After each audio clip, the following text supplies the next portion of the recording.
आज भारत का युवा देश की जरूरतों को ध्यान में रखते हुए काम कर रहा है। भारत के युवाओं ने मेक इन इंडिया को सफल बनाया है। भारत का युवा लोकल के लिए वोकल हुआ है। एक जज्बा बना है। हमें देश के लिए जीना है, देश के लिए कुछ करना है।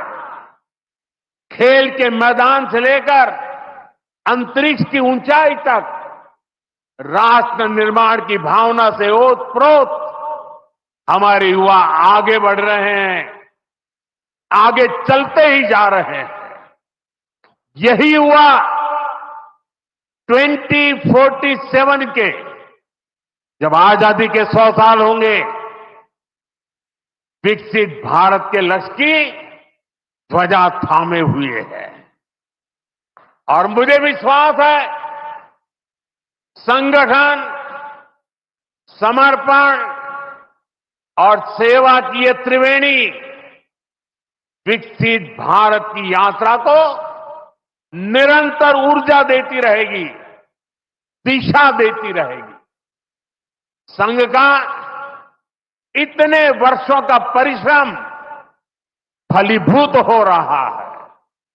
संघ की इतने वर्षों की तपस्या विकसित भारत का एक नया अध्याय लिख रही है।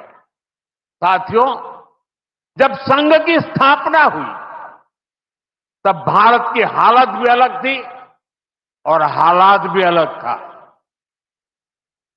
1925 से लेकर 1947 तक वो समय संघर्ष का समय था। आजादी का बड़ा लक्ष्य देश के सामने था। आज संघ की 100 वर्षों की यात्रा के बाद देश फिर एक अहम पड़ाव पर है। 2025 से 2047 तक ये महत्वपूर्ण कालखंड, इस कालखंड में एक बार फिर बड़े लक्ष्य हमारे सामने। कभी पूज्य गुरुजी ने एक पत्र में लिखा था, मैं अपने भव्य राष्ट्र प्रसाद की नींव में एक छोटा सा पत्थर बनकर रहना चाहता हूं। हमें सेवा के अपने संकल्प को हमेशा प्रज्वलित रखना है। हमें अपने परिश्रम को बनाए रखना है। हमें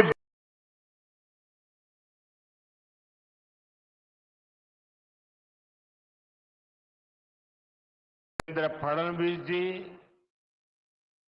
केंद्रीय मंत्रिमंडल में मेरे साथी नितिन गडकरी जी, डॉक्टर अविनाश चंद्र अग्निहोत्री जी, अन्य महानुभाव और उपस्थित सभी वरिष्ठ साथी, राष्ट्र यज्ञ के इस पावन अनुष्ठान में आज मुझे यहां आने का सौभाग्य मिला है।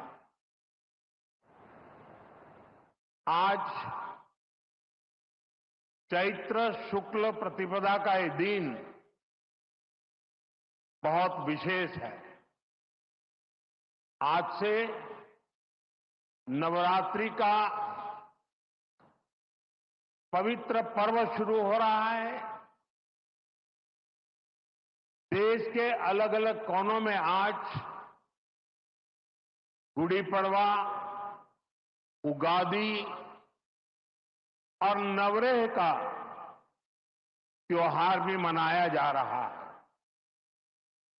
आज भगवान झूलेलाल जी और गुरु अंगद देव जी का अवतरण दिवस भी है। ये हमारे प्रेरणा पुंज परम पूजनीय डॉक्टर साहब की जयंती का भी अवसर है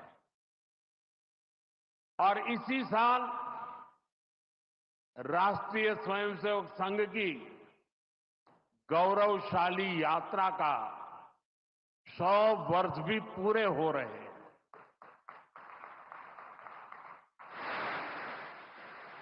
आज इस अवसर पर मुझे स्मृति मंदिर जाकर पूज्य डॉक्टर साहब और पूज्य गुरुजी को श्रद्धांजलि अर्पित करने का सौभाग्य मिला। साथियों, इसी कालखंड में हमने हमारे संविधान के 75 वर्ष का उत्सव भी मनाया है। अगले ही महीने संविधान निर्माता बाबा साहब आंबेडकर जी की जयंती भी है। आज मैंने दीक्षा भूमि पर बाबा साहब को नमन किया है, उनका आशीर्वाद लिया है। मैं इन विभूतियों को नमन करते हुए देशवासियों को नवरात्रि और सभी पर्वों की बहुत बहुत बधाई देता हूं। साथियों,